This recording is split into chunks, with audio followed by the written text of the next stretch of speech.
ఎప్పుడు మాట్లాడిన విజయేందర్ ప్రసాద్ గారు కూడా నేను ఎస్ఎస్ఎంబి 29 కథ రాయడం నా అదృష్టం అని అన్నారు.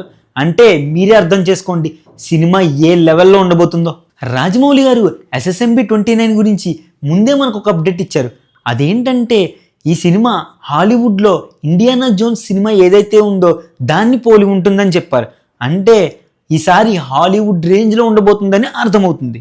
ఎస్ఎస్ఎంబి 29 మూవీ కోసం నలుగురు మ్యూజిక్ డైరెక్టర్ని తీసుకుపోతున్నారని ఇండస్ట్రీలో టాక్ వస్తుంది. అది ఎవరెవరంటే ఫస్ట్ వచ్చేసి మన కీరవాణి గారు. కీరవాణి గారు ప్రతి సినిమాలో ఉంటారు, ఖచ్చితంగా ఈ సినిమాలో కూడా ఉంటారు. దాని తర్వాత అనిరుద్, దాని తర్వాత ఏఆర్ రెహమాన్, దాని తర్వాత మన తమన్ గారు. నిజంగా ఈ నలుగురు కలిపి ఒకే సినిమాకి మ్యూజిక్ కొడితే ఎలా ఉండబోతుందో అని ఊహించుకుంటుంటేనే నా మైండ్ బ్లాస్ట్ అయిపోతుంది. ఖచ్చితంగా థియేటర్లో ప్రతి ఒక్కరికి పూనకాలు వస్తాయనడంలో ఎటువంటి సందేహం లేదు. రాజమౌళి గారు ప్రతి సినిమాలోని విఎఫ్ఎక్స్ చాలా బాగుంటుందన్న విషయం అందరికీ తెలుసు.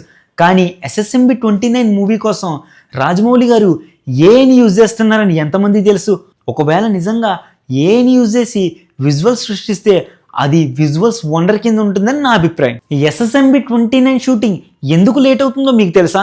ఎందుకంటే రాజమౌళి గారు ఈ సినిమాకి అంత పెద్ద బడ్జెట్ కేటాయించారు. అది ఎంత పెద్ద బడ్జెట్ అంటే మన ఇండియాలో ఉన్న ప్రొడ్యూసర్లు ఎవరు ఆ బడ్జెట్ని అఫోర్డ్ చేయలేరు.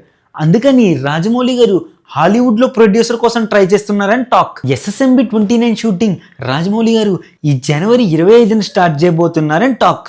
ఇంకా మూవీ అప్డేట్స్ విషయానికి వచ్చేస్తే రాజమౌళి గారు ట్విట్టర్లో ఒక పోస్ట్ పెట్టారు. అదేంటంటే నేను ఒక దానికోసం వెతుకుతున్నానని. అక్కడ ఎడారి ఫోటో తీసి పెట్టారు. ఆ ఎడారి ఫోటోకి అర్థం ఏంటంటే ఆయన ఎస్ఎస్ఎంబి 29 కోసం లొకేషన్ సెర్చ్ చేస్తున్నారని అర్థం. ఇంకా మహేష్ బాబు లుక్స్ దగ్గరికి వచ్చేస్తే ఏదైతే టక్కర్ దొంగ సినిమాలో లుక్ ఉందో ఆ టైప్ లుక్ ఇస్తారని నేనైతే అనుకుంటున్నాను. నిజంగా ఆ లుక్ ఇస్తే మహేష్ బాబు గారు అందులో కరెక్ట్గా సరిపోతారని నా అభిప్రాయం. మీరేమనుకుంటున్నారో కామెంట్ చేయండి.